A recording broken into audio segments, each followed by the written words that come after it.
Hi, my name is Michael Smith. I'm a realtor in Scottsdale, Arizona.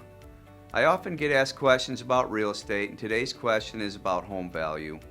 What's my home really worth? If you're new here, thanks for watching. We do weekly videos about Scottsdale and living in Arizona. Click to subscribe and hit the bell icon to get notified when new videos arrive. Check out our website at www.askmike.homes. With the growth of real estate websites comes the challenge for sellers to really understand what their home is worth. Today we'll be talking about how homeowners can get a better idea. Don't get me wrong, we all love looking at our stocks and our home values when they're up. But homes are not as liquid as a stock, so when a person needs to sell, the real home value becomes much more important. Where are people getting their data on what their home is really worth? Well, primarily Zillow, Redfin, and Realtor.com are most common. Most people don't call a realtor until they're committed to listing the home. Who's left out of this conversation? The real estate appraiser. We'll go into that in more detail in another video. Yeah, honey, Zillow says our home is worth $1 million. We're rich. Maybe we should sell. Honey, George from next door thinks our home is worth $1.3 million. He's so smart. Let's start with 3 examples I picked on a house I recently reviewed and check the values on each website and see what they said.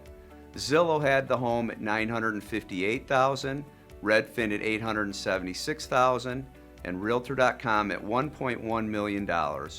Of these 3 examples, I know the one that's most accurate here is Realtor.com because I know the neighborhood very well.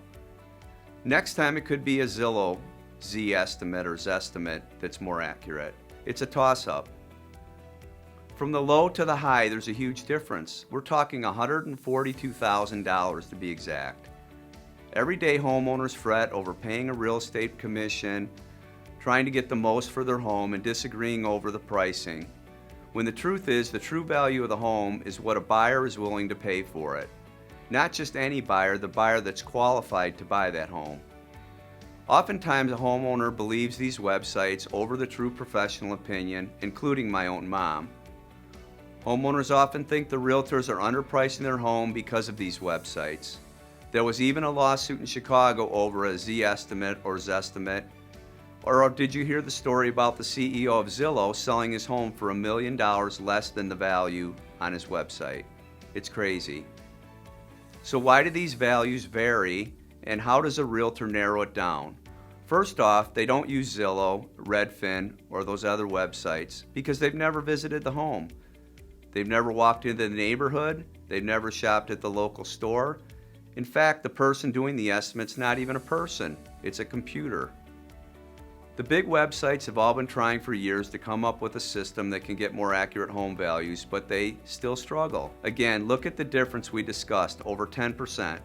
How would you feel if your stocks fell 10% tomorrow?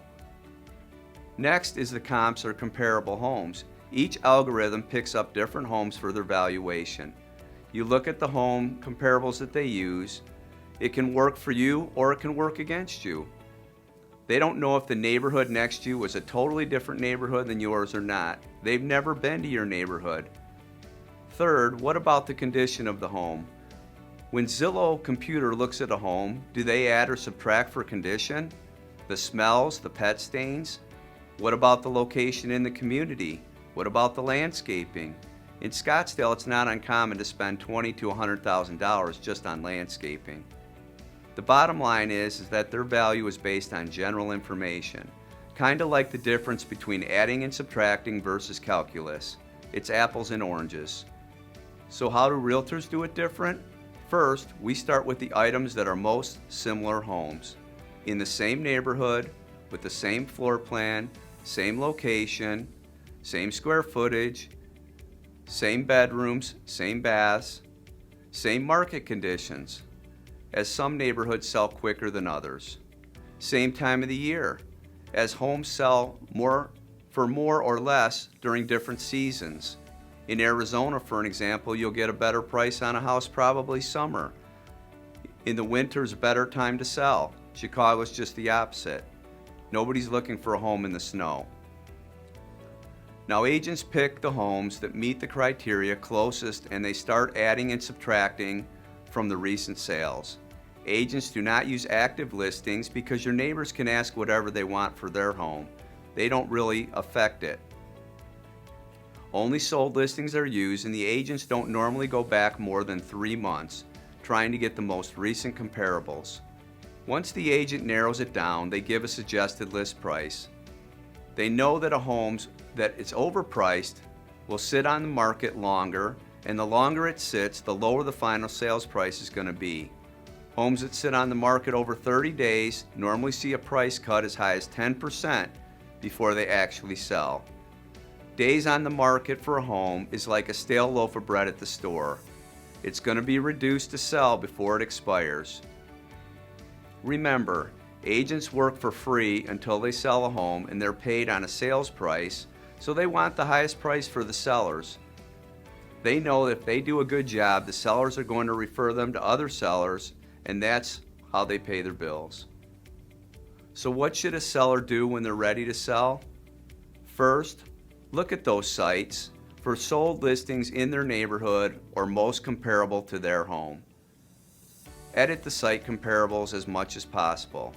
Next, call your agent and get their opinion of value. Work with your agent to get the real market price. If you plan on overpricing your home, look at other options. Maybe now's not the right time to sell.